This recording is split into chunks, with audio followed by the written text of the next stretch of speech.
Alright, so what is going on, guys? Welcome to a Garden Warfare 3 discussion video with my good friend iLogicsHD. Probably quite a few of you have seen before. How are you doing, buddy?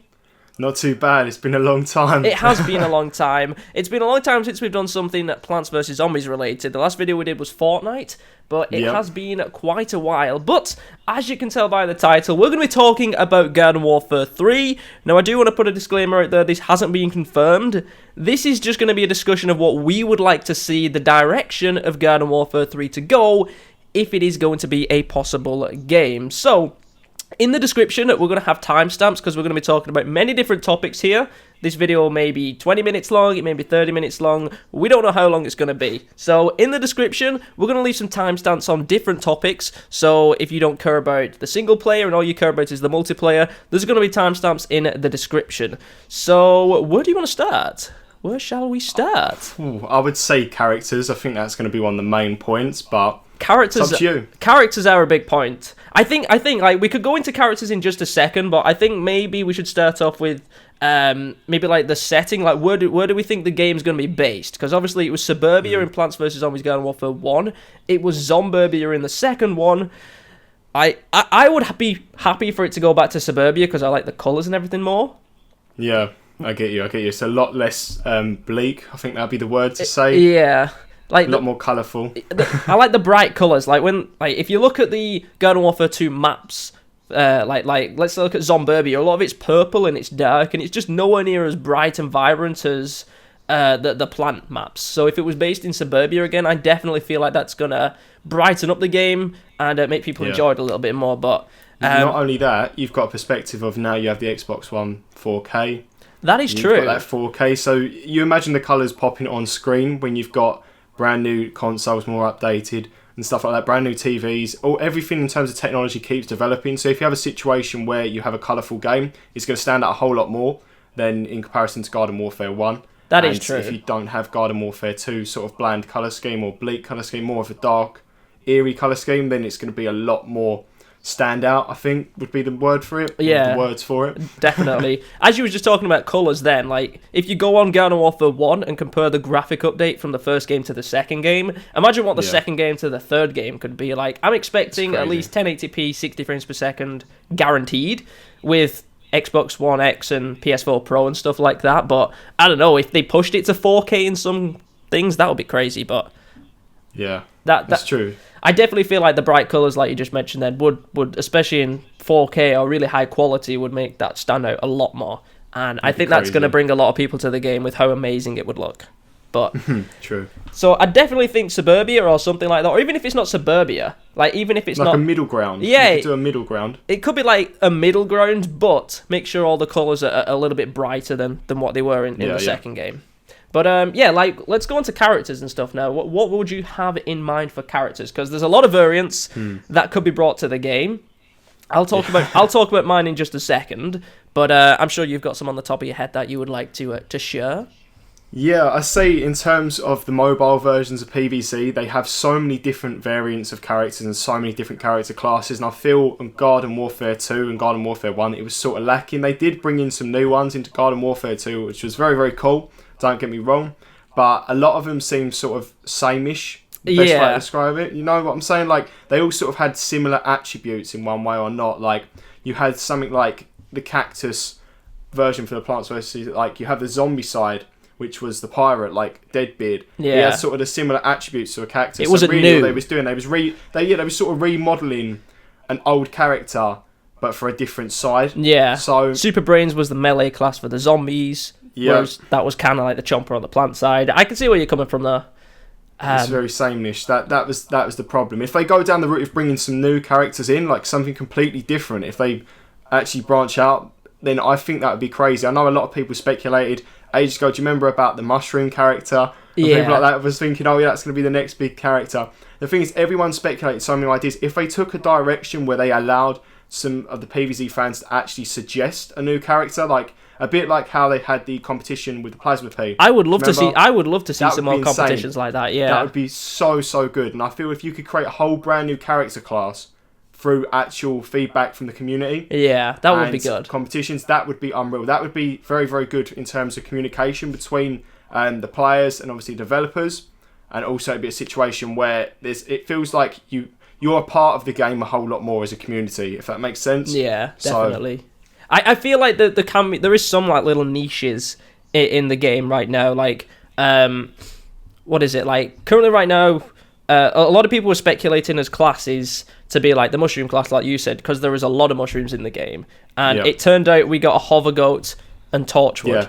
That was a bit of a spanner in the works. That's something that nobody expected, so it was a surprise. But at the same time, I would be happy if they just took those variants out of the game and made something completely new. Like, in my opinion, that's what I wouldn't mind, because not only did we only get one character that we couldn't customize or anything like that, but a hover goat is, in my opinion, not a zombie. Yes, rogues can turn zombies into goats, but it's a goat, it's not a zombie. And the torchwood was just a smaller version of a boss which is already in the game, so we've already seen that before. It's not really anything very new and interesting. Yeah, it was very sameish. It seemed like there was nothing fresh to it. No. It was like they provided something fresh, but they didn't provide something fresh, if that makes sense. If it was a new class, like, I know Zach Scott and a lot of other people like the mushroom class, there's so many different mushrooms that you can have. Like, there is the gloom shroom. That's going to be the toxic variant, isn't it? Then you've got, like, the fume shroom, which could be some kind of, I don't know, that could be damaged, like, that'll deal extra damage to mechs because they've got armor on and they're meant to go through armor and stuff like that. But, like, Nikki, she would love a pepper class. Like, there are so many different variants you can have as pepper classes, because in real life, there's loads of different peppers that you've got. Like, you've got a jalapeno, which is very hot, so that could be a fire variant. You've got a chili pepper, which could be a ice variant, and you've got so many different variants. I think that would be really, really cool. You could even take like fun variants as well, like sweet chili sauce, like in that sort of situation, like chili, but make it sort of a sweeter kind. Like, you have them sort of variants, and you can make them more fun as well. Like, rather than, like, that's the point of PvZ. It's meant to be a fun, crazy game. Like, that's the point. It's meant to be out there. Like, okay, you've put a goat on a hoverboard, but you can't customize that goat. Like, I would have loved to be like, okay, I can change the color of him, I can put a hat on him, I can do this and that. I can change what he actually does rather than just it's a base set character. It was a bit like having the base pea shooter going around the game. Do you know what I mean? Like, there was no sort of newness to it that you really wanted. It was PZ. It was Plants vs Zombies kind of as the character. It's a goat on a hoverboard, but it wasn't Plants vs Zombies because you couldn't do anything crazy with it. You know? Exactly. And that's what PvZ is known for. It's known for being crazy and absolutely insane. Like, if you look at Plants vs Zombies when they first made Garden Warfare, it's like, okay, so we have a pea shooter that throws out beans. We have a chomper that can swallow things. We've got a foot soldier that throws imps out. What drugs were these people on that came up with this game idea? Exactly. Like, that's the thing, and that was what hooked me at the start. When I first started playing Garden Warfare, me and you played it when we first picked up our Xbox Boss One. Hunt. And that was my first ever Plants vs Zombies video was Boss Hunt with you.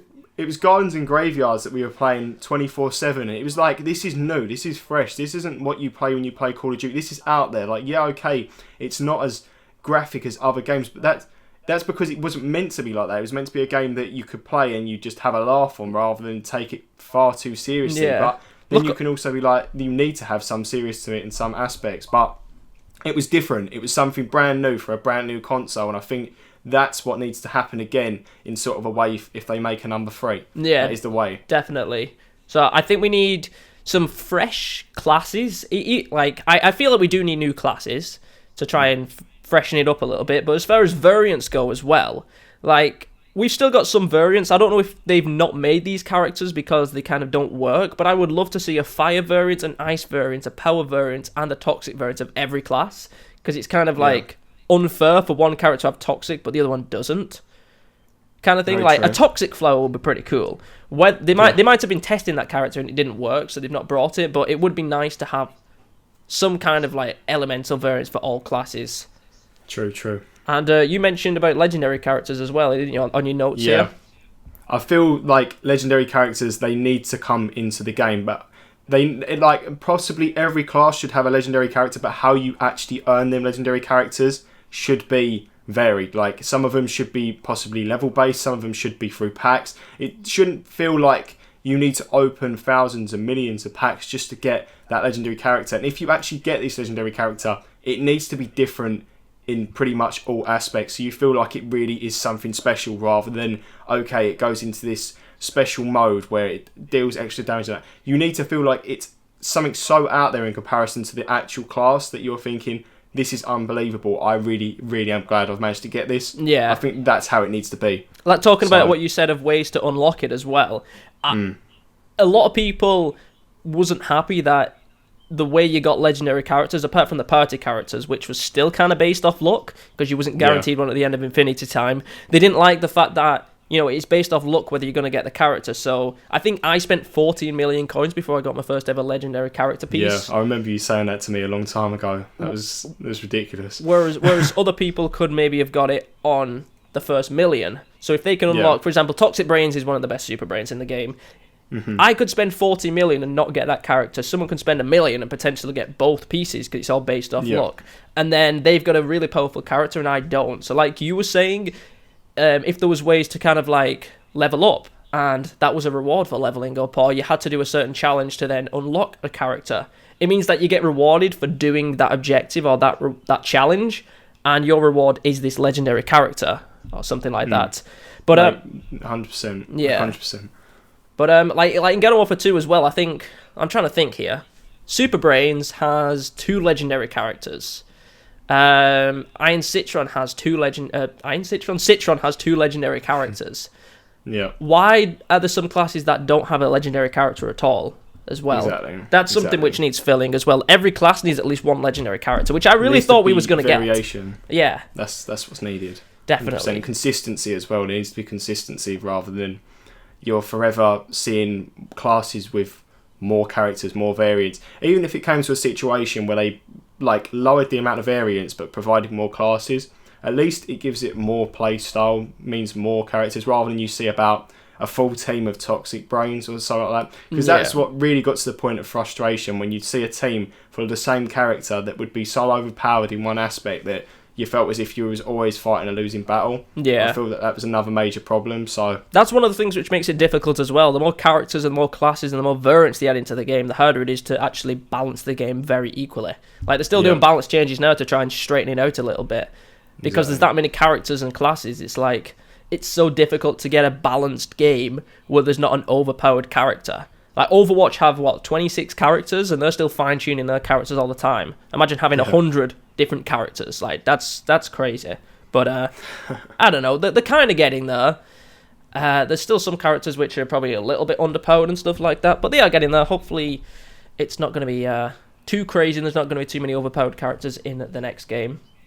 But, speaking on characters, let's talk about abilities while we're here. Yeah, interesting, that. Let's get rid of bling abilities, please. Can we just get rid of them? Don't like them. They are useless. Throw them into the bin. Let's get something new. Let's get something fresh.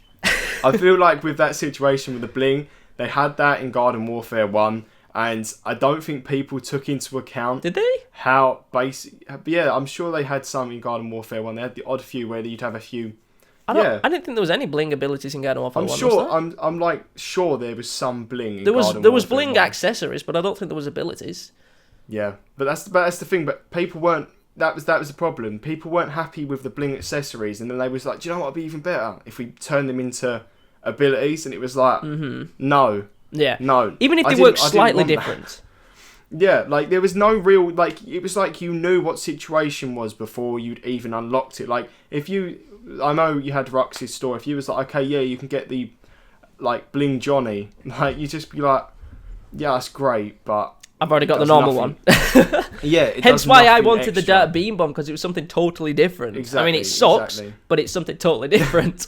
Exactly. That I just feel, in general, and I mean this in general, Bling's got to go. Okay, right? Unless it's bling and it's legendary and it does something special, just stay away from it, please. Like, I can understand why they've added it into the game, because they need to fill up the customization shop and that. But it's so annoying when you get the same bling abilities not bling abilities, same bling customizations over and over again. And then when you want to find an accessory, I think that needs some work as well. You could have like the normal accessory, you click on that, and then it opens another box which has all the bling variants. You shouldn't have to scroll through silver. If you could click on it, and then it would have like next to it the finish. You know, a bit like how you have a car colour, like finish. Yeah. So if you click on it and then you go to the next stage, and then you've got bling, and and then this and then that, like, etc. That would be so much easier. It just mean it'd be less sort of compiled and less busy. You can just be like, okay, this is easy to set up. Yeah. This is easy to choose this. Like, I don't get me wrong, bling, fine. Just don't do it for every single customization, and don't do it on abilities, because it's same old, same old. Again, there's nothing new to that. Like, if you provide us, even I wouldn't even be complaining if you offered us like one brand new customization, maybe every 2 weeks or so, or one brand new ability every month. At least that would give you something to look forward to, rather than, yeah, okay, here's 4 customizations you can buy right now. They're all bling. Yeah. Like, no, I don't. I don't mind I actually don't mind the scrumptious versions. I think they look pretty cool. But I mean, you unlock a lot of those through Infinity, which is fine because you don't get them in packs. But sometimes I've worn customizations, and I've got the silver one on, I've got the gold one on, I've got the diamond one on, and you literally can't tell any difference because there's like one gem on the entire customization which is changing color, and that's it. Yeah. So sometimes you can't even see the difference in the customization anyway. But yeah, I definitely feel there needs to be some change with customizations. But like with bling abilities, let's have a look at the Sunflower. So in Garden Warfare 1, we got the Heal Flower, which heals you. And then we got a totally new ability, which was the Dark Flower, which didn't heal you at all and dealt damage. So those were completely different. Then in Garden Warfare 2, they added the Rainbow Heal Flower, which is almost the same as the original flower. It works slightly different, but at least it's slightly different. Yeah. The Pizzazling Potato Mine is exactly the same as the Potato Mine, apart from it makes a glitter effect and a different sound effect. Yeah, there's no difference in damage or anything. Not only that, when it's on the floor as well, like, I'm not going to lie, the amount of times I died from potato mines because I didn't see them. Yeah. It's because they didn't stand out, they blended in with the surroundings a little bit more. But if you've got some diamonds and bling on it, like, you can see that from a mile away. Do you know what I mean? Unless you're in absolute chaos running around, can't see anything, you can see that. Like, what benefit is that? If you told me if someone stepped on it, it had a bigger radius and it took out more people around you, or dealt more damage to people in the surroundings, fair enough, that would be great. But it's the fact that it's the same thing, they've just redesigned it and different. made it even. It looks even more bait now when you're running around. Do you know what I mean? Like, yeah. But there's the Bling Potato Mine. Pizzazling Potato Mine. There's the Golden Heal Station, which you still got yet to get, which is a bling variant of the Armored Heal Station. The worst heal station in the game is getting bling to try and get some more people to use it. Then I think there's also the Barrel Blast, which is exactly the same. There's the Bling Z-Mech, which I actually think... the Bling Pylomech, which I actually think does deal a little bit more damage. So it looks different and it deals a little bit more damage, which is kind of a little bit crazy for a mech dealing more damage just because you've bought the ability. Seems a little crazy. But that's 4 bling abilities right there. Like, can we get new stuff? Multi-Shock, new. It's interesting. Yes, that's good. We wanted that. Bling Heal Station, Bling Pizzazling Potato Mine, we don't want them. So, no more bling. Provide something slightly different and more people will be more engaged.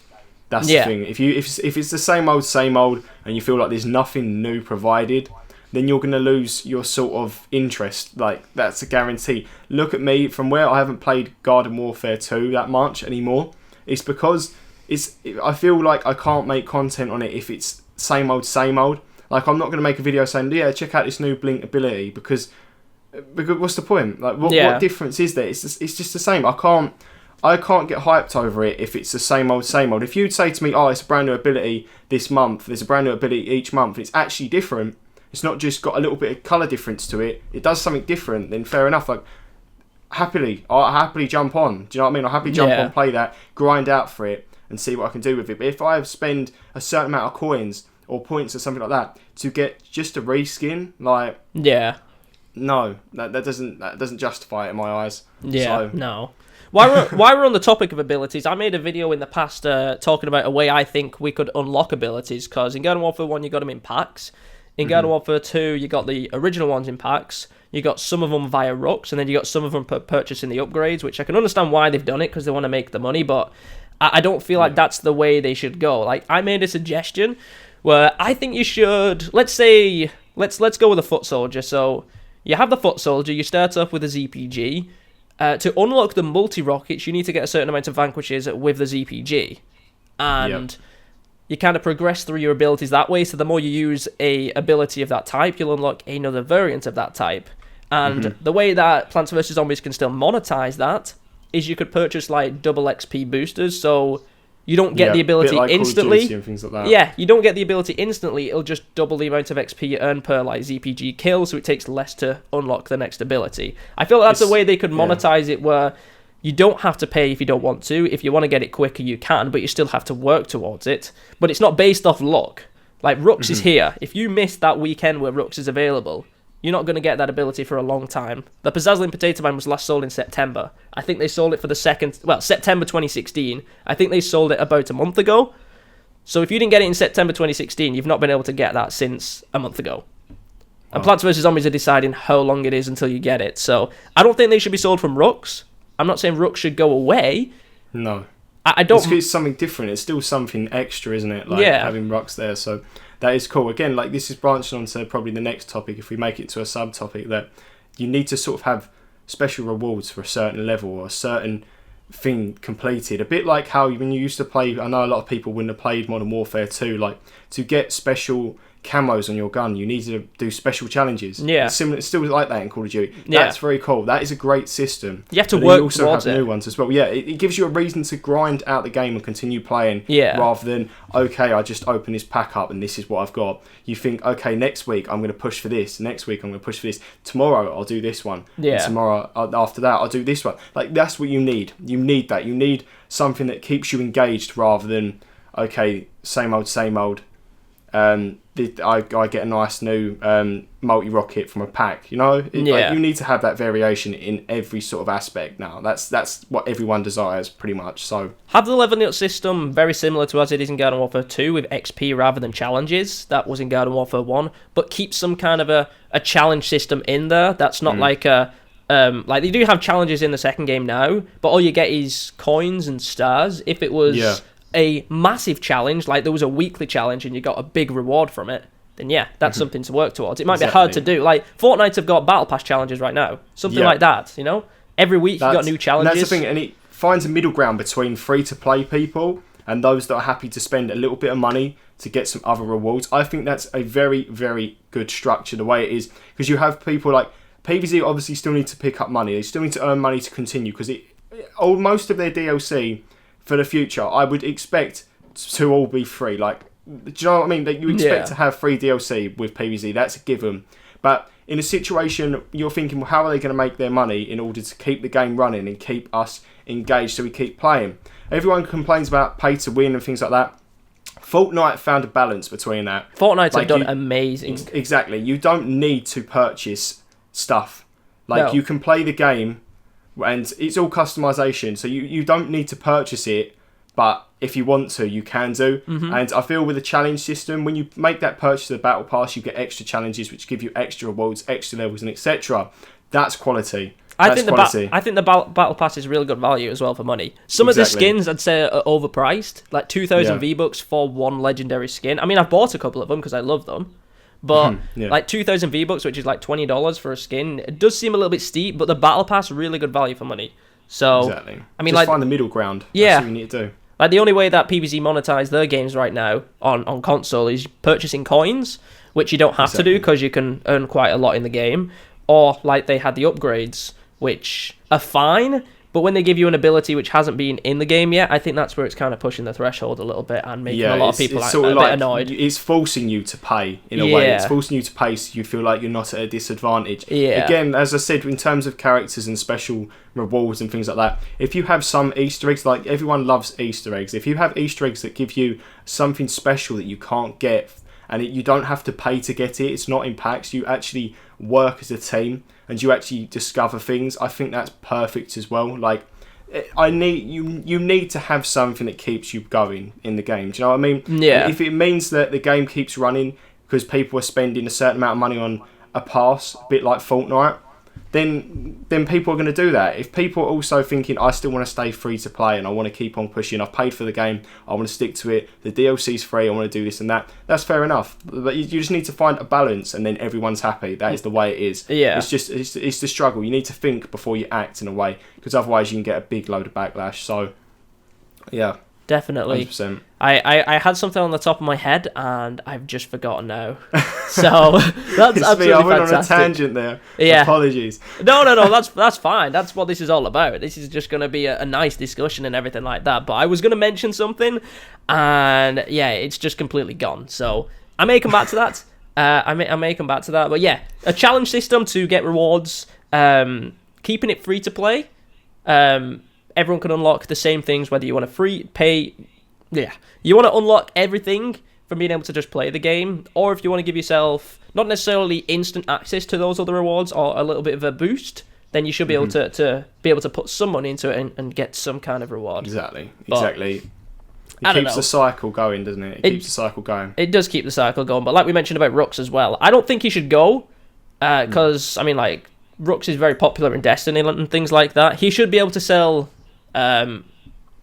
very kind of rare items like legendary characters. Maybe you can't get them in packs, but you can get them from Rux. But once Rux has disappeared, you may then be able to still purchase that somewhere else, because if you're not on that weekend, you may be able to got to be purchase other options and methods of getting some of the stuff without one direction and one way suits all. That it needs to be sorted in that way. So they've definitely been having Rux occurring more often now. Like when he first was released, he was coming out like once a month, something like that. I think this year he's come out almost every week, which, yes, in one sense, a lot of people might think, oh, Rux is coming out more often now to try and get more people to buy coins. I've not got the coins to buy anything, which in one sense, yes, but I think it should be a weekly thing anyway, and he's just giving people more opportunities to buy those rare items and stuff like that, which have been available for a long time. So I feel like he should maybe sell exclusive items, but I don't think he should go, because I think he is something to look forward to.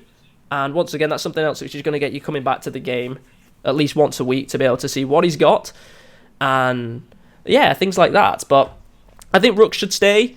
But we should definitely get some kind of reward system, I think, for leveling up, getting to a certain level. Like, let's say there was 5,000 levels. Once you get to level 1,000, maybe they gift you like 1,000,000 coins or 500,000 coins, which you can then use or something like that. I don't know.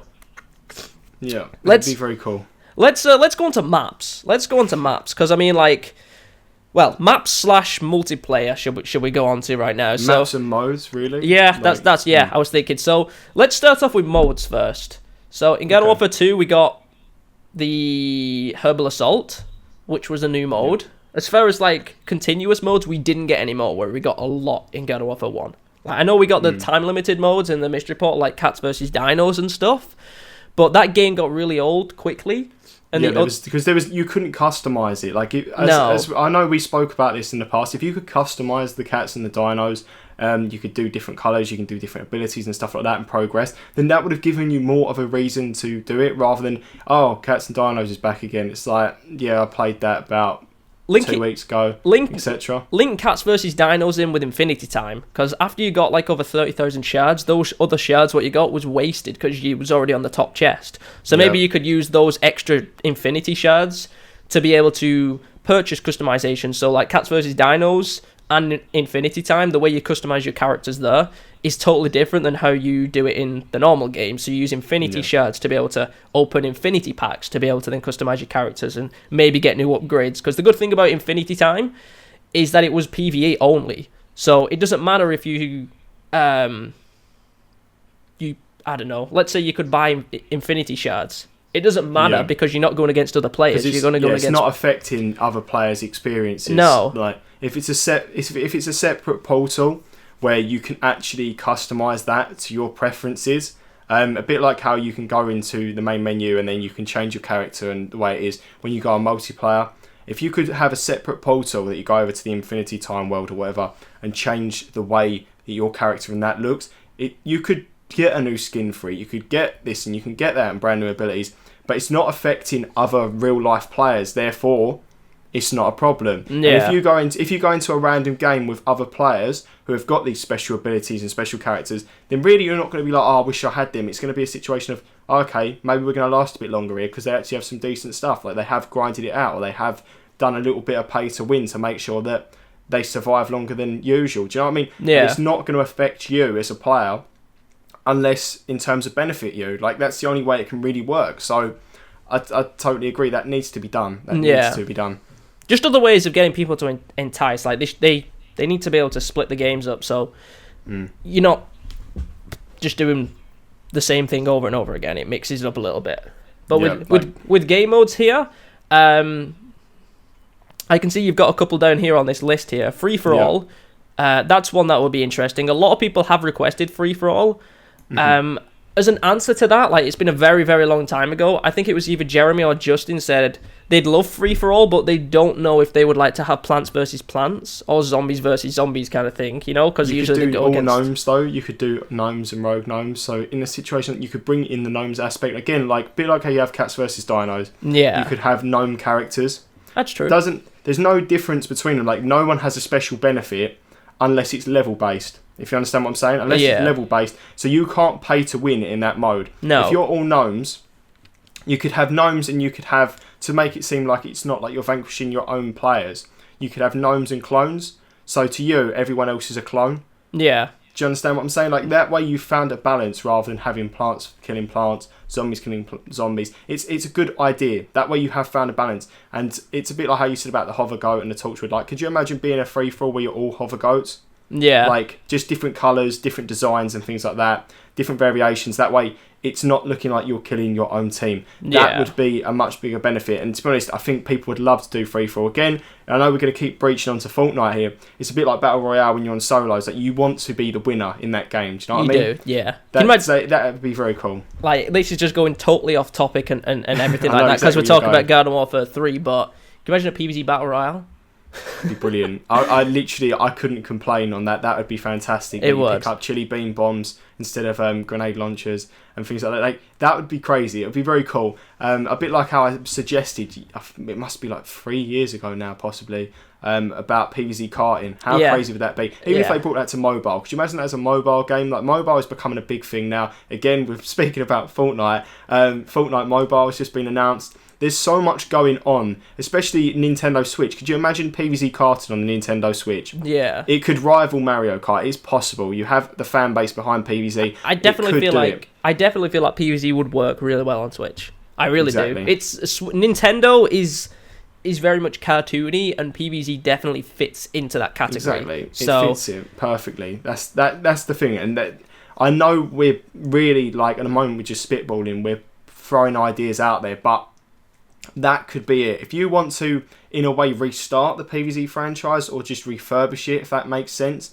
you could do this in so many ways. You just need the backing. Yeah. I'm sure if they put out things saying, okay, right, we're suggesting and planning to do maybe a karting game, see what the reaction is. If the reaction's good, then go for it. If you're thinking of doing a Battle Royale version, like, obviously you've got PUBG, you've got Fortnite, and people are trying to make remakes. It's a bit like when Pokemon Go first came out. Have you seen the amount of reskins of Pokemon Go now? Like, I saw a Garfield one the other day. A Garfield Go. Pokemon Go. Jurassic Park, I think it was another one. They've made a Jurassic Park version of Pokemon Go. Like, there is obviously demand for these types of games, and if you do it in the right franchise, if you have that right franchise and the right community, this can work in such a fantastic way. You just need to look at it and go, right, what would the community want? How can we make that happen? How can it be beneficial to both us and the players? That's what needs to be done.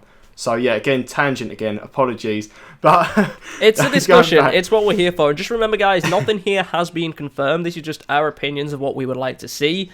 We don't know if it's going to be a Garden Warfare 3. That's what we're assuming from the information we've heard and stuff like that, and what's been kind of like teased or leaked on Amazon and stuff. But we don't know it's confirmed. None of this is what we're talking about is going to be coming. I'm hopefully quite a few of it, we hope, may come to the game, because obviously this is things that we want, but nothing's been confirmed. Nothing has been confirmed at all. But and of course, if any ideas we suggest, if you want to buy those ideas off us, just, let us know. I'm joking. We're copyrighted these ideas. Copyrighted, trademarked, job done. Yeah. Just smack your logo across the entire video. Plants vs Zombies, you can't add free for all or anything like that. You've got to pay us. No, Gnome's trademarked by us now. There you go. Going back to the free for all though, it would be like that would obviously solve the solution, but even though gnomes are a part of Plants vs Zombies, they need to keep it Plants vs Zombies, not Plants vs Zombies versus gnomes. They need to. Yeah. They need to keep Plants vs Zombies the main core, but maybe if they do want to keep gnomes, then have that as like a little side thing. But free for all, you could have multiple different coloured gnomes. You had the red gnomes, the blue gnomes, green gnomes. Yeah, make sure I've got my colours in there. Red, green, blue, and yellow.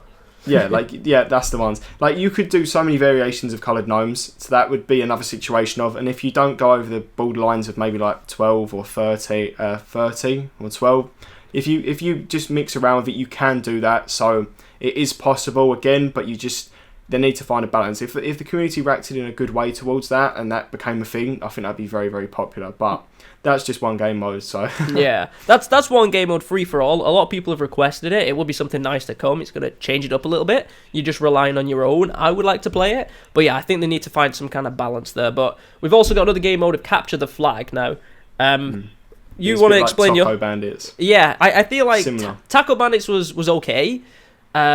I love the music in Taco Bandits. A lot of you are probably watching this and you're thinking, what is Taco Bandits? Go search Taco Bandits Plants vs. Zombies Garden Warfare 1. It was a game mode that didn't make it to Garden Warfare 2.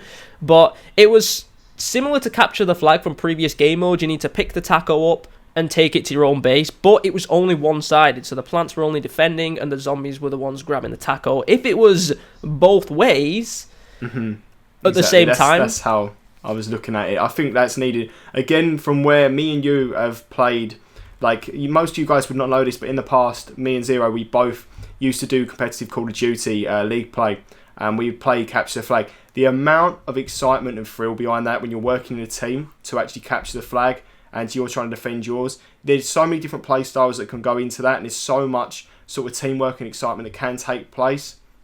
Yeah, I think Capture the Flag would be fantastic. Capture the Flag is one of those... Capture the Flag, when you have a respawn delay, not necessarily you have it all the time, or maybe only in competitive or something like that, but having a respawn delay and just mixing it up a little bit, it does definitely add more intense gameplay. Obviously, it's meant to be fun and casual, which they could have, but they could have a more intense competitive versions, which we will get into in a little bit. But with Capture the Flag, I feel like both teams should have the flags on the map at the same time. I don't think it should be one game where the zombies are capturing and then another game where the plants are capturing, like Herbal Assault and Gardens and Graveyards. It should be both flags on the map at the same time, not necessarily a map. Maybe the zombies are trying to steal a taco and the plants are trying to steal...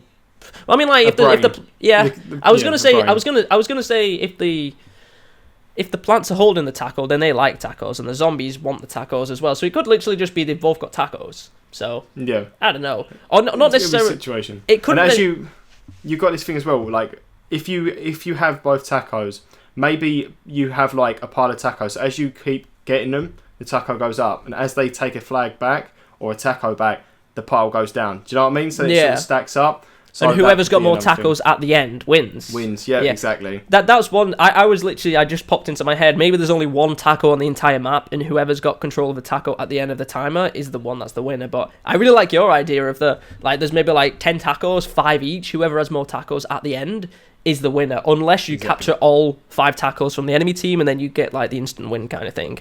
Yeah. That's a really good... I like that. That's really good. It's interesting. The pile going up and down is that. I like that. Yeah. It'd be cool. They could have maybe like a little scoreboard above the top. So if you're like at a little bit of a distance and you can't see how many tacos you've got on your pile, there could be like, it's like, oh, you've got 4 tacos here. Get more because the other team's got more. But I like that. That's a good idea. Cheers. And one game mode which is very popular in a lot of game modes, especially Call of Duty, is Search and Destroy. Yep. So, for those of you that don't know Search and Destroy, usually it's you have objectives that you need to go to, and if you die, then you're dead for that round. So you've only got 1 life per round, and you need to either destroy a location or capture a location or something like that. So it would typically be a mode where you have 1 life per round, and one team's going to be defending an objective, and one's going to be attacking the objective. So, I don't know, that one's going to be very difficult, because... You could have a situation where the zombies would have a tombstone and the plants would have a garden, and the sort of bomb that you'd have to set off would be a gnome. Yeah. So in that situation, and then maybe you have 5 on each side. Again, this is looking in terms of competitive aspects. That would be very, very cool. Because you've got to structure how your team's laid out. Because if you're all a team of medics, which would be the Sunflower in this case, against a very assault team of the zombies, such as the Foot Soldier, you're not going to have a good time. Like, that's 100%. But if you manage to structure your team in a perfect way, especially in competitive modes, when you are setting up sort of a league play-esque type Yeah. That would be very, very cool. I think that would be something that would really... It would broaden the horizons for PvZ if you went down that route. And I know they've been messing around with competitive, so that could be one of the game modes. Yeah, so definitely. Would be interesting. They could make it very unique, that game mode as well, because of course you've only got one life per round. They could have it where the sunflower can't revive you, but you still want to have sunflowers and scientists on your team, because maybe that's the only way that you can heal. Like, you can't naturally heal. You need to have a sunflower or a scientist to heal you, which could then twist it up a little bit and add a little bit more strategic to the game mode and stuff like that. But let's go on to competitive, because I've actually played the 4v4 tournaments multiple times. I've done it every time, but I've only played one game because there was a lot of issues. But I really enjoyed it. I really did enjoy it. It was such a lot of fun, and I would love to see more of it. Let me just have a look on the website, because I believe they actually mentioned something about this. They actually had a community letter for 2018. It said, we've recently launched 4v4 tournaments on PlayStation 4 and are looking forward to seeing how you feel about fun competitive tournament experiences in Garden Warfare 2. These tournaments will cover all manners of multiplayer modes, ranging from heated battles of territory and turf takeover to demolishing each other's gardens and graveyards in Gnome Bomb, and even some Cats vs Dinos battles. So they are experimenting competitive in different modes, which is going to be interesting, but I feel like for those of you that are very competitive, this is something which is going to want you to get onto the game more. Yes, you could play the game a lot, and you might get a little bored of it, but as soon as you get put into a competitive aspect, you're on that hype train, you've got your try-hard pants on, and you want to win, and you want to get those rewards if you win that tournament. I think it'd be a lot of fun. I'm hoping it's going to come to Xbox and PC at some point as well, but for right now, it's just on PlayStation. I think competitive is something that will be pretty good. Esports is becoming massive now. You've got FIFA, who are doing big esports competitions. Yeah. You've obviously got Call of Duty, which is doing, like, esports is really taking over the gaming industry in a lot of ways. So could you imagine a Garden Warfare 3, like, competitive event? How crazy would that be? That would be pretty crazy. Like, I feel like that would do very, very well. Like, again, we're spitballing, we're throwing ideas out there, but imagine if competitive Garden Warfare developed into something where you'd have live streams where you could actually have teams. Like, again, I probably wouldn't be the best player at Garden Warfare anymore from, like, lack of playing time recently, but could you imagine me and you going to an event with, I don't know, Nikki and maybe Clink, and doing a competitive team against it would be fun. Other YouTubers or some really, really solid Garden Warfare players. Like, how crazy would that be? Yeah. That would just be unbelievable, and I think that could be the next step. Again, there's so many things that can be done with PvZ. They just need the right backing and the right support by the community and everybody else. So it doesn't even need to get to that point where there's, like, live streams and tournaments and stuff like that, because the people playing can live stream themselves. But I feel like just having competitive in the game, that can give, like, specific rewards. Like, maybe if you win a competitive tournament, you get, like, some kind of special thing that no one else could unlock unless they win. Customization stating that you're maybe top bragging rights, or something like that. Yeah, bragging rights. But also, it's just it adds that extra element to the game. Where those of you that are bored of playing normal game modes, it's competitive. It gets you on the edge of your chair, and it just gets you playing again. It's filling a little bit of a gap in the market what a lot of people want to see, and competitive is something which a lot of people do want to see. So yeah, totally agree. I would love to see it more. I would do competitive a lot if that was the case. But yeah, I don't know. I'd definitely like to experiment with it. For anyone who's still watching, next time there is a competitive 4v4 tournament, I'll probably stream it so you can see how it goes and see if you enjoy it as well. But yeah, competitive, definitely something I'd like to see. Very cool. Definitely good. What's the next topic that we should go on to here? We've got a couple here. So we've done that one. We didn't actually get onto classes for the zombies. I mean, we've kind of passed that class topic now. Should we leave that? I don't know. Yeah, we might as well. Like, I feel like this last bit is one of the real main hitters, and it'd be down the route of campaign and promotions. Yeah, I feel that would be one of the main talking points to possibly wrap it up. But I definitely feel like there's a lot of things you can do with that, which would be very, very cool. So yeah, campaign wise, I definitely feel like obviously it's difficult to get a full campaign out. I feel like they kind of attempted a campaign in Garden Warfare 2 with, like, a story and quests and stuff like that, but if it was a full-blown campaign, like single-player campaign that had, like, I don't know, you was an agent and you went into different locations and you had to sneak around and stuff like that, I think that would be really cool. Yeah. Like, I 100% feel that you could do it as well. If you managed to make a campaign that depicted the war between zombies and plants from the start. Like, maybe even if he was a young Dave, how weird would that be? a crazy Dave without a beard. Like, how crazy would that be? And you're witnessing how it begins, or maybe a young Zomboss, and you're seeing how they sort of came to terms between each other, fighting over the Taco and etc. Like, this would be crazy. This would be such a big thing if you had a massive single player campaign. And what you could do is, again, when I was going to move on to promos, you could have like little mini campaign as part of the promotions and stuff like that. Now, I would happily pay, like, I don't know, something small, like a little bit of money, a bit like how you had Telltale Games. They had like Minecraft in segments and things like that. Yeah. For their single player. I would happily do that for PvZ, just so I can see more. There's so much to this PvZ universe that you can actually do. I feel like the campaign they did for Garden Warfare 2, or the story mode you should really call it, because it wasn't a full campaign. It was really testing the waters to see how people would react. And let's be honest, everyone pretty much completed it without fail. Like, everyone would have done that. Yeah. And the collecting the gnomes was a big part as well. If you had the gnomes as collectibles to go through all of the campaign, kind of like the intel from Call of Duty and stuff like that. Yeah, exactly. And you could have a big character reward for that. It would be a very special character. Or possibly it would unlock another part of a campaign, like a little mini campaign that's just a little side Easter egg quest that would give you like a very, very cool customization or something like that. There's so much that can be done with a campaign.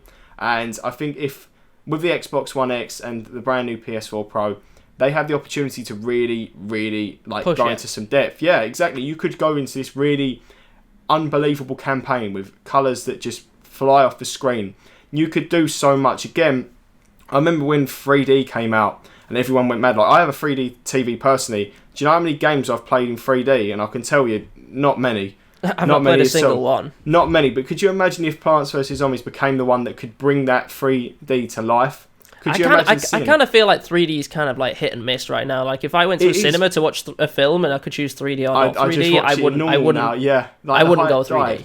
But that's the thing. Like, you need to keep bringing this hype into things, and then people will happily play it. Like, 4K has become the big thing now. Yeah, hasn't it? Like, so you have a campaign that's PvZ related, single player. You don't have to play multiplayer. It's in 4K, and possibly, if they made it a campaign where you could choose your different paths, it's a bit like, can't remember what that game is. There was a game where what you decided to do, what choices you made, it was then affect Until how Dawn. The campaign would work. Until Dawn, that was exactly it. That's the game that I was looking for. A lot of you probably would not play Until Dawn because it's a fair bit scary to say the least, and it's not very child friendly. But the way it worked was Life is Strange. There you go. That's another version. Life is Strange is another one. Yeah, that's more like, I'd say more people play that. The way you make your decisions would affect what happens next. If they could do that into the campaign and did make a proper single player, it would be unbelievable. And the thing is, you could continue playing that campaign over and over again. Like, maybe there's 3 possible story endings. 3 possible story endings. Or there's parts where you have special cutscenes that you wouldn't have seen before unless you did the campaign in that specific way. Do you know how many videos and how much content that could be made on campaigns? Even if you made a campaign 2-player, could you imagine me and you doing a duo campaign? I would like to have multiplayer campaign. That would be nice. It would be crazy. It would be crazy, and I think it needs to be done. It does need to be done, and I'm sure, like, I'm 99% sure people would react to that in a positive fashion. Like, definitely. There's no doubt about it. So a full campaign definitely, I think, is needed. On the topic of like what we would like to see as content stuff like that, I feel like post-launch they definitely need more support. Like Trials of Nomus. A lot of work went into that, but once you've done it once, it came out straight away, and that was about it, weren't it? Like, once you've done the Trials of Nomus once, you're not going to do it again. So if they could use that money and resource into making new multiplayer maps, new multiplayer modes, new characters, I feel like that'd be more beneficial for the lifespan of the game. Yeah. But I mean, like, PvZ is most likely going to keep free DLC because that seems to be more of the norm now anyway. Like, PvZ was one of the first ones to just do free DLC. Mm-hmm. But personally, I wouldn't mind paying for updates and stuff like that if it meant that the game was supported for a lot longer. Like, if it meant that there was newness to it, there was a new aspect. Yeah. It was like you log onto the game and it was something different from what you had before. Yeah. Again, like how he said about different means of earning the money to pay the bills, etc., to keep the game going. and make new things. A bit like how we said about the Battle Pass and things like that. If there's new ways for people to invest into the game so then they continue to enjoy it, and it's not direct investment into this DLC, because if your DLC is free, you don't have to directly pay yourself to make sure this game keeps running and that the campaign and all that keeps getting new stuff. There are going to be people that will do that. Yeah. There are, and in one way or another, if you want some extra levels or you want some challenges to be completed, a bit like how you could pay for skip stars, free packs, etc. in Garden Warfare 1. If you can do that and the game keeps running and new content keeps coming out and there's new frequent promos, like I obviously, for a lot of people that still follow me, most of them dipped after I dropped out of Garden Warfare properly. I moved to FIFA and the Madden and things like that. Like basically, I switched from console in a way to mobile, and the amount of frequent promos that continue to happen. Yeah, you'll see a promo so many times, and that's what keeps me playing. That's what keeps me engaged. It's not like I log in and I'm like, okay, it's the same old here.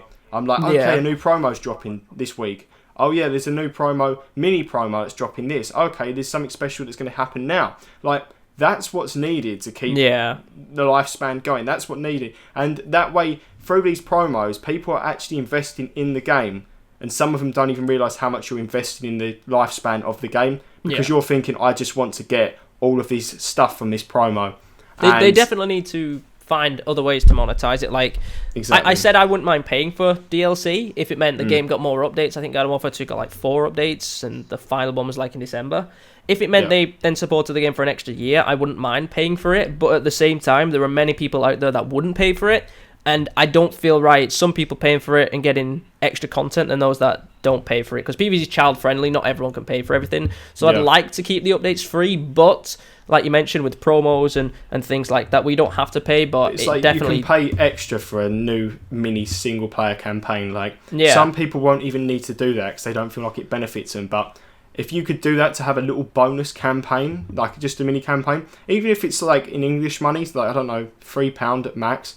You could do that. You could do that. Like, it's other ways to monetize the game and still get money, where you don't get an advantage. I definitely like on you was like on different what was it, like promos or events and things like that, like Chinese New Year event, Carnival Holidays, St. Patrick's Day and stuff like that. The events in Garden Warfare 2 were very stale. Like, it was literally log on every day, go over to the snowman or the bat, find a key, get your reward. That's it. Exactly. That was one of the main problems I did have with it. And obviously, I know all of you, pretty much who have logged onto this video, you would be like, wow, iLogicsHD, where's he been? Like, it's just, it's because I can't justify playing the game every day if I feel like there's nothing new to get excited about. Yeah. I'm someone that has, like, best way to put it, most of the time an attention span of a goldfish. Like, I will literally log off mentally if I feel like I've got to go to see a snowman to do a quest that just basically gives me pretty much the same rewards, and the fact that you can actually get the rewards after the event anyway in the packs makes it worthless to go and see. I mean, you might as well just open the packs afterwards. It seems pretty pointless in the overall grand scheme of things. I feel like I need to be continuously engaged as a player in order for me to keep on going. Like, Herbal Assault was one of the new game modes in Garden Warfare 2, as we said, right? Yeah. But all Herbal Assault was a reskin of Gardens and Graveyards.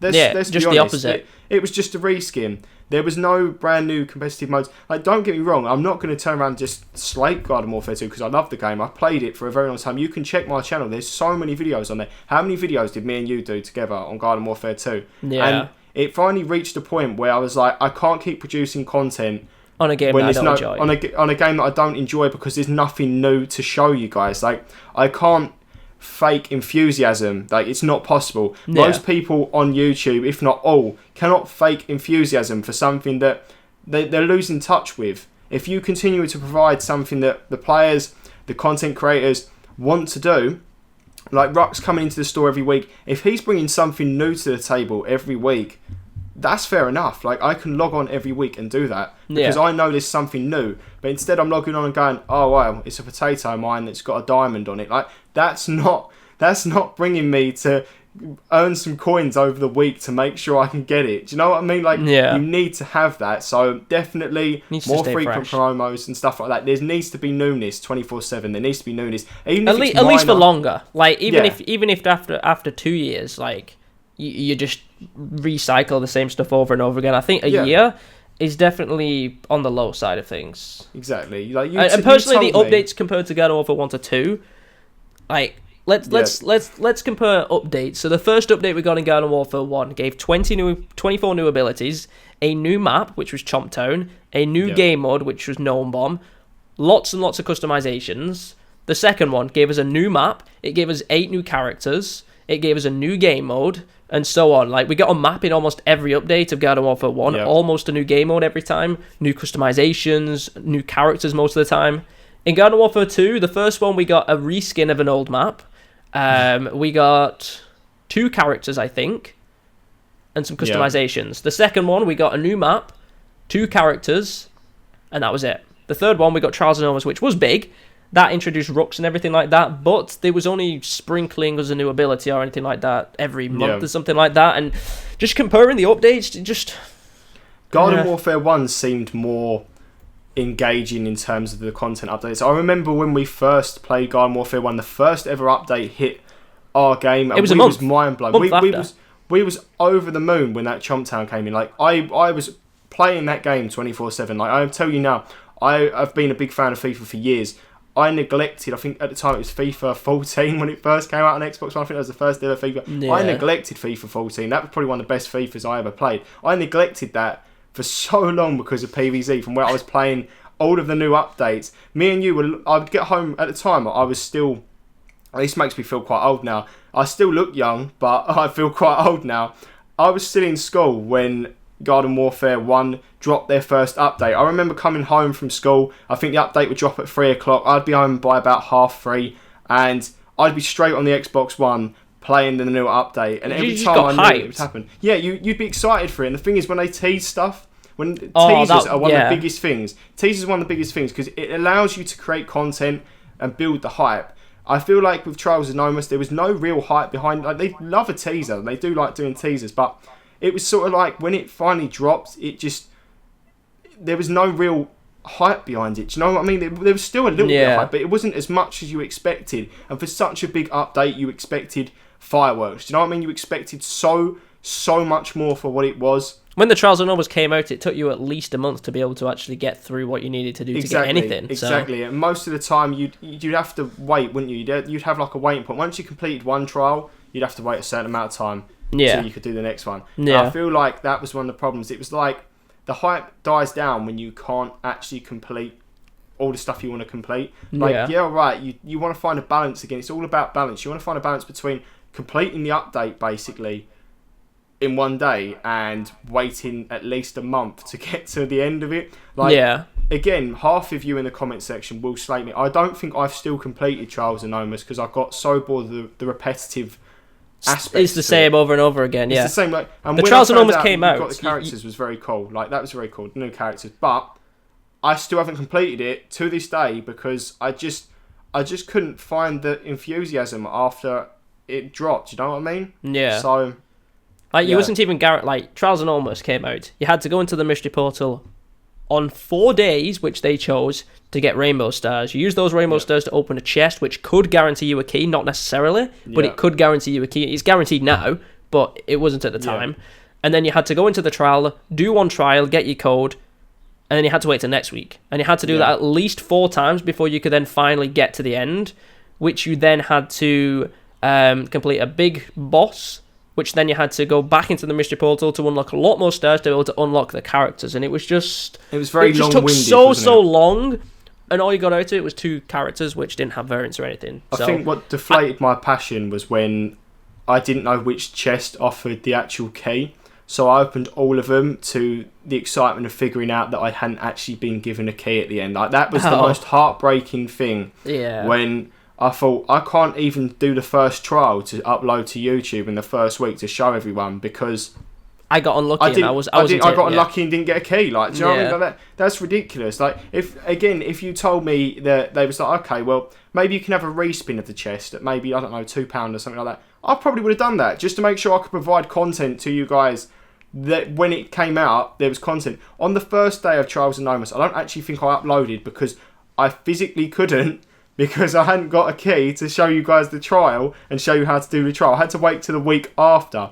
And most of the time, content creators were fighting between each other because you wanted to get the trial that nobody had unlocked yet. She was the first person to show everyone the trial. Because by then, after a week, if I opened up the key and I got the red key and, I don't know, I saw 4 other people already show the red key trial, what was the point of me uploading? Because you're not seeing anything different. You've probably watched their video a week before, and I've come out with something late. It's a bit like how, if I was doing, again, related to FIFA, if I was doing a promotion in FIFA, and the promotion lasted a week, and I didn't drop the videos for that promotion till 2 weeks after the promotion had ended. But what's the point? What does that benefit the viewer? It doesn't benefit because they're like, well, I've seen it all now. What was the point? There needs to be that balance 24/7. It's so hard to say. Like, it's easy to say you need to find balance, but it's actually figuring out how to do it that is the main problem. So, like, we love the game, absolutely love the game, as you can probably tell. Love the developers, but some decisions they made in Garden Warfare 2 definitely needed changing. So questionable was the word for that. Yeah, which is why we give feedback, because the more feedback we give, the more they can understand like what we want, and then they're going to make decisions on our feedback in the future. So if you guys have any suggestions or anything, tweet Justin Weeb, because he's the main guy, and they'll look into it and stuff like that. And you never know, some suggestions or even some feedback could change the way that the next game. Option. Drop them in the comment section below. Maybe if they get the most likes, they'll be at the top, and then you can get people to actually back you and send it over. Like, that's a very good idea. Generally, I know a lot of the times I've said a lot of negatives to this game, but if you check my channel and you look back, like, I still had a Garden Warfare 2 banner for, like, how long did I have that Garden Warfare 2 banner for? Even my icon was the Z7 mech. Like, it was ridiculous how long. I loved Garden Warfare 2. I feel towards the end, the enjoyment dipped because of the need for freshness. Like, but don't get me wrong, it was a fantastic game, and I'm sure that big things could happen with whatever steps they take next. Yeah, I'm excited. Let's just hope it's that way. Yeah, I'm excited. Like, as soon as I heard Justin say if we made another Garden Warfare, I was like, oh my god, they're gonna do something. This is gonna be amazing. Exactly. Then I saw what was on Amazon. I was like, yes, and I'm pretty fairly confident we're still gonna hear something at E3 this year or EA Play, but. Oh man, as soon as you actually officially hear something, the hype just goes crazy, because you all love the game. Like, you all love it. That's why you give so much criticism, because you want the game to be amazing and you want it to be fun and as fun for as long as possible. So, I know as soon as Garden Warfare 3 is announced, or whatever it's going to be is announced, I know a lot of people are going to be back on the hype train. They're going to be really excited and everything like that, but I just hope that it lives up to the expectations. Yeah. I definitely do. And I guess we could finish it off with one little thing here, which we jotted down, and that's crossplay. Yeah. Crossplay, not necessarily with PC, but I feel like if you own Garden Warfare, or you own a PvZ game on Xbox, and you got it on PlayStation, I think your data should transfer, so you still have your level, you still have your characters, you still have your rewards and everything. Even if they didn't do that, though, and you still had to start scratch, which you do currently, I think PlayStation people should be able to play with people on Xbox. I don't understand why that's not a thing. Like, we're in 2018, we know it's possible because Fortnite did it accidentally. So we know it's possible, but I just don't understand why they don't. Like, yes, you could say they don't want to do that because it means that you're going to get less sales on your console because they'll just buy the other console. But I don't think it's going to affect it that much. Minecraft, which is owned by Microsoft asked Sony if they wanted to do crossplay, and this is Microsoft's game. Like, they could just not have said that, so they guarantee themselves more sales on Xbox, but they asked Sony, and Sony said no. So, it's 2018, like, people have different consoles, and we want to be able to play with whoever we want to. As a streamer, I would play on Xbox with people on PlayStation. Like, I don't understand, like, you need to think about the gamers here and not just, you know, I don't know. I feel like crossplay should happen, and it is possible because we've got it on different games and stuff, at least with Xbox and PC. But we know it is possible with Xbox and PlayStation. They just need to agree to say, yeah, that's fine. But I really think that's something which needs to come at some point in the future, and I would love it on the next PvZ game. I definitely do. Anything else to add, or do you think we're pretty much done? I'd say we're pretty much done. Like, we have covered it. I'm sure we've been speaking for like over an hour, which is just crazy. We've been going for an hour, guys. So if you have stuck around this long, we do appreciate it. Like I said, it was a discussion. Nothing's guaranteed to be coming. These are just our opinions on things. If you think there's anything that we've missed, let us know in the comments down below, and I will respond to questions with my opinions and stuff like that. But yeah, thanks for sticking around this long. Hopefully you've enjoyed our discussions and our opinions of what we would like to see. It's been an emotional roller coaster. If anyone from PopCap's watching this, forward it to the rest of the dev team and make all of these things happen, because we're awesome and that's what we want to see. So yeah. Okay, so hopefully you guys did enjoy. Like I said, go check out Logix. His link is down in the description. I'm sure if a PvZ is going to come out or anything's announced, he's going to be back on the hype train. Yeah, he does do FIFA as well. So if you enjoy FIFA, then you can go check him out as well. But go check him out. Just click the link in the description. But like I said, there's going to be timestamps in the bottom. So if you want to go back and see anything that you've missed, there's going to be timestamps in the description. So you can go back and listen to something once again if you want to. But yeah, thanks for sticking around for over an hour, guys, because that's been a long time.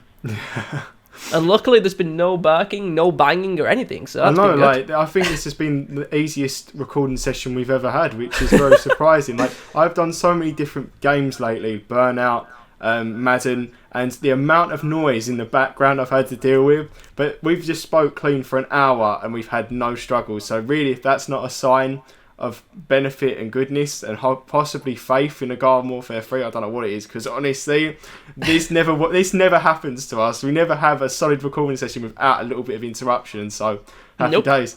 Happy days. So we're going to end the video here, guys. Hopefully you did enjoy. Thanks for watching, and we'll catch you guys next time.